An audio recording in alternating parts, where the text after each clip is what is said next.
Update. Am I the a-hole for canceling a trip because my fiancé's ex and her baby are coming?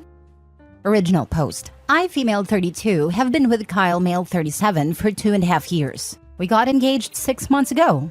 Kyle has been divorced for over 5 years now. He was married to Elena, female 37. They have a son, Grayson, male 8. Elena has a toddler from a guy she met after her divorce and dated briefly. Ella, female 2.5. Grayson is a wonderful little kid. He has his room in our house and he is so loved by all of us. Kyle and Elena are good friends and co-parenting great. The problem I have is she is everywhere.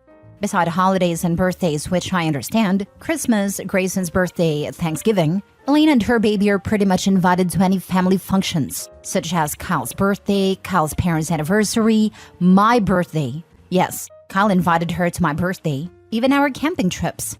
I've talked to Kyle many times, but he thinks I'm being insecure for no reason and making a big deal about nothing. I booked a trip to Mexico for January for me, Kyle, and Grayson. Then, Kyle told Elena that on the last week of January, we will have Grayson for extra weeks since he is coming with us to Mexico. Apparently, Elena managed to ask him about our trip dates. Details. As on Facebook, she was posting about swimsuit shopping for upcoming trip. Kyle texted her and asked her if she is going somewhere that week too. She said she researched our hotel and I took advantage of the same deal as you guys. So I guess we will see you there. Haha. I told Kyle then we are canceling the trip and he said he can't because tickets are non-refundable. I told him that I'm not going. I want for once have a family vacation without his ex-wife. I want a family vacation without his ex-wife, but Kyle thinks there's nothing we can do now. We need to address this for future plans and be more clear about boundaries. Now for the top comments before reading the update. Why are you with this guy again? I know it can't be because he's that good in bed. No way in hell. Or maybe he is, and that's why his ex is still into him. He's got her hypnotized too.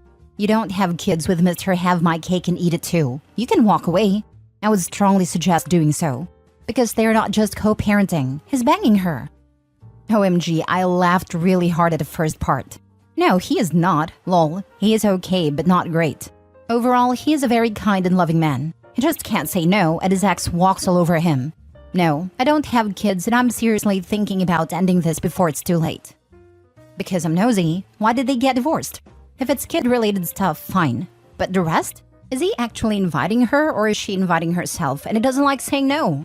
Don't marry him unless he starts having boundaries with her, or this will be the rest of your life. Not the a-hole. They got divorced because, as Elena said, they became roommates, even sleeping separately for years. They went for counseling for a long time, but they both decided it was not working out. Kyle moved out, trial separation, then they got divorced. She met another guy, got pregnant almost right away, then broke up with him when their baby was an infant. Not the a-hole. There's good co-parenting and there's this. It's nice that they're friends, that they and you are great with Grayson. But you not getting any alone time will drive you apart. And Elena's reveling in it. Elena is a single mom and probably wants to get back with Kyle. This isn't right. Your boyfriend is not looking after you properly. He needs to back up, or this will not work for you and Kyle. Kyle basically has 2 wives at this point. Opie needs to put her foot down, and he needs to grow a spine. My husband's ex would show up right after he left for work, at 6 a.m. She would bring me donuts, start cleaning and folding the kids' clothes, asking me my intentions with her ex-husband, since they clearly are still united in effort, blah blah blah. It was bizarre, but the donuts were nice. I could do without her just walking through the door though. Now for the update. First of all, thank you for every single comment. I read all of them. Kyle came home late last night since he was working on a project with his coworker. He saw me awake and got surprised and asked, "Is everything okay?" I said, "We need to talk." I basically told him that either he tells Elena to cancel her trip and establishes boundaries, or we are done. He said, "Oh my god, are you still on this? I'll talk to her for future events. Let it go for Pete's sake." I said, "No, this has been my life since we met. She and her baby are always in my hair. I get upset. You convince me to let it go this time, then it happens again." I reminded him that last June, we hosted Elena's baby's birthday at our backyard and paid for and did everything, and he told me to let it go. Where is the limit? Will she be invited to our wedding and be in a bridal party? Will she be at our honeymoon? Will she be at the delivery room when I give birth? He said, "We are both tired. Why don't we talk tomorrow?" I told him I can't wait until then. "Will you ask Elena to cancel her trip and tell her about my boundaries?" He said, "I can't make her do anything as she's no longer my wife. I can tell her you don't like her and you can't stand her. Happy?" I said, I don't feel like I'm ever gonna be your wife. She's more your wife than I'll ever be. She just doesn't like to put out, so you got me for that. That's how I feel. I feel so unloved. If we break up and Elena takes you back, would you get back together with her? He said, stop. You know how much I love you. Why are you saying these nonsense? I asked again and again. He said, what do you want me to say? That if I'm single, will I work things out with Elena? I guess. I got my answer. I gave him the ring and said, I'll leave tomorrow morning. He said, what? Are you serious? What is going on tonight? He started saying how we were gonna get married and have babies. He knows I left my previous boyfriend because he didn't want to get married, and he begged me to not leave before the holidays. He suggested staying and starting counseling in January. I told him, I really don't have energy or time for this. He started crying. I was awake all night crying on and off. In the morning, he made me breakfast and hugged me, which was so uncomfortable, and said, please don't end it permanently. Let's be in touch and work on our relationship. I told him, no, I just can't. Sorry. Again, he cried and left for work. I talked to my brother in the morning, and he and his girlfriend will let me stay with them until I find my place. I wrapped the Christmas gifts, for Grace and mostly and him, and left them under the tree so they can open them on Christmas morning. He asked if I'd at least join them for Christmas morning. I said no. As for the tickets, they were on my credit card. I'll call Air Canada today to see if I can transfer them to my brother and his girlfriend. I'm so grateful for letting me stay at their place. Sorry commenting again, but he legit wanted to paint you as the bad guy and say you didn't like her, instead of telling her that she was overstepping. Damn OP. I'm calling it now. He'll get back together with her. Heal yourself from this relationship so you'll never accept crumbs for a relationship. That's what hit me the most. I'm gonna tell her you hate her and cannot stand her, instead of telling her that I'm his future wife and respect her boundaries. Throwing me in front of the bus. Wondering how his ex would react. Lol, I was thinking the same thing. She may be like, oh damn, I was just having fun stringing him on a bit and screwing with him, but now that OP has dumped him, he's going to be all up in my business 24/7. She may be getting exactly what she deserves too. Depending on what the ex-wife's motives are here, she may be like, dude, you never told me I was crossing a line. If you would have said I was making OP uncomfortable, I would have backed off. I thought you both wanted me there. Are you stupid? You better get her back ASAP, because I don't want you back. Or she may have gotten what she wanted all along, which is her ex-husband back, of course not acknowledging that the same problems that existed before are going to be right back. OMG, I'm so thrilled you nailed this before a wedding or a pregnancy. You were, indeed, just going to be third-wheeling in their prefab world. You deserve better. Go get it. Except Elena doesn't want to be in an actual relationship with him. I think she wants the relationship but not the sex. That seems to be what the whole situation is implying. And that if Elena had more sex with him, OP's ex wouldn't have split from his wife. That's what I took from that. Or he was trying to create a sister-wives thing. One is his emotional wife and the other is his bangmaid. So thank God OP broke up. No one should stay where they aren't loved. Well, according to OP in comments on her previous post, he isn't very good in bed, and she needs a toy to finish. So that may be why Elena doesn't want the intimacy part. Heck, OP said she was with him because he's a really nice and kind person. Next story. Am I the a-hole for ghosting my girlfriend of 8 years and not giving her money for our trip? So about 2 months ago, me and my girlfriend of 8 years took a trip together to Europe for 2 weeks. It was an amazing vacation and we had an incredible time. But after we returned, she started acting increasingly distant from me. She went to a wedding and had a +1 but didn't invite me or tell me about it until a few days before. Then she ignored my calls while I was away on a business trip and never texted to return them until after I got back.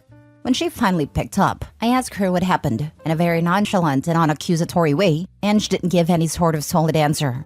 When I pressed her about it, she always gets upset at me if I don't call her back, even if it's just like an hour later. She just screamed at me, I didn't feel like talking to you. How about I never talk to you again? And hung up.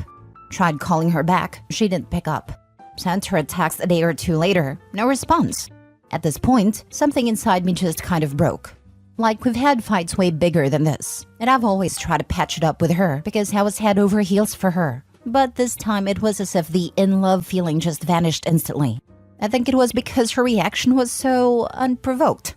3 weeks later, she calls me and I freeze. I don't pick up. She starts sending angry messages telling me I better pick up or else, and accuses me of cheating. I didn't. I don't pick up because I know it's going to be an absolute crap show of a phone call. Another 2 weeks have passed, and I've kind of accepted that the relationship is over. but I feel guilty about not paying her back for the trip. We used her card while traveling abroad because mine has a foreign transaction fee. The trip was expensive, about $20,000 total, $10,000 of which has already been split. Stuff we booked before traveling. Essentially, I owe her roughly $5,000. Before the fight, I had mentioned, at least on 3 occasions, that we should sort out our finances for the trip, and if she wanted, she could send me her credit card statement and I would sort through it myself and then pay her back. However, she kept brushing it off and said we'd do it later. Regardless of how she acted, I'm a person that believes in always paying back what is owed ASAP, and I'm feeling guilty about it. Like, I literally will always Venmo people before they leave my sites. So my question is this: if we never talk again and I never pay her back, am I the a-hole? Now for the top comments. It's better to close out this chapter so you can start fresh. It also closes the door and doesn't allow her to use that as an excuse to try to get back in touch once her affair partner leaves her. And just find a way so that you don't have to be in direct contact with her for the funds transfer. I agree. You want to walk out of this clean and be done. I would send her a message requesting an itemized total of what you owe with receipts or credit card statements. If she doesn't make your best guess, and if you are feeling petty, send 75%. I think it is best to annihilate the ties that she can use to try to drag you back into contact. But you can probably duck paying her back if you want to. I'll defer the part about paying back the money as that has been addressed. However, I don't get it. 8 years together and then an enjoyable trip, presumably, and then poof, out of nowhere ghosting you? Something is not adding up. Even though suggesting cheating. But when? On the trip? OP, after 8 years, you should know her well enough to suspect what's going on. What do you think happened, if you had to guess? Everyone is jumping to cheating, but I wonder if she's pregnant. Either that or she expected a proposal. Now that I look at that, probably the latter. Especially if she was the one spending all the money on the trip. Edit. Thanks everyone for the input. I did read everyone's comments, but unfortunately I don't have time to reply to all of them. Most people are saying I should pay her back, though a good number are saying not to. I think I'm going to offer to pay her back one last time, via text. So there's a record of it. My previous attempts were just over phone calls. Many people suggested I just give her $5,000. Which I think is my fault because I made it seem like it was pretty close to that amount. But in actuality, it might be anywhere between $30,000 to $7,000. And I don't feel comfortable ballparking it in case I overpay or underpay. As I said, thousands of dollars is significant to me, but nothing to her. So I think I'm just going to ask her to send her credit card statement and that we both go over it separately to determine the amount. Also, lots of people said she's upset because I didn't propose on the trip. That isn't it. We've discussed marriage. She wasn't ready, and I had told her that I wouldn't propose again until after she told me she was ready. Last story. I blocked my now ex-girlfriend after finding out she was engaged and didn't tell me. But she's depressed right now. Just want to get this off my chest because this has been a whirlwind. My now ex-girlfriend, female 28, recently distanced herself from me, male 26, due to mental health issues. Of course, I was very concerned about this and tried to stay supportive without pressuring her during a tough time in her life. We slowly stopped talking. The relationship was newer, so I didn't know her friends very well. I decided to find their social media to see if I can stay in contact with them for updates about her well-being. My ex-girlfriend had told me during our 6 months that she doesn't use social media. When I found her friends online, I also found out that my ex does have social media and uses it regularly. To my surprise, I find out she has been engaged to someone since 2019. When checking public records, her fiancé's primary address was listed the same as hers.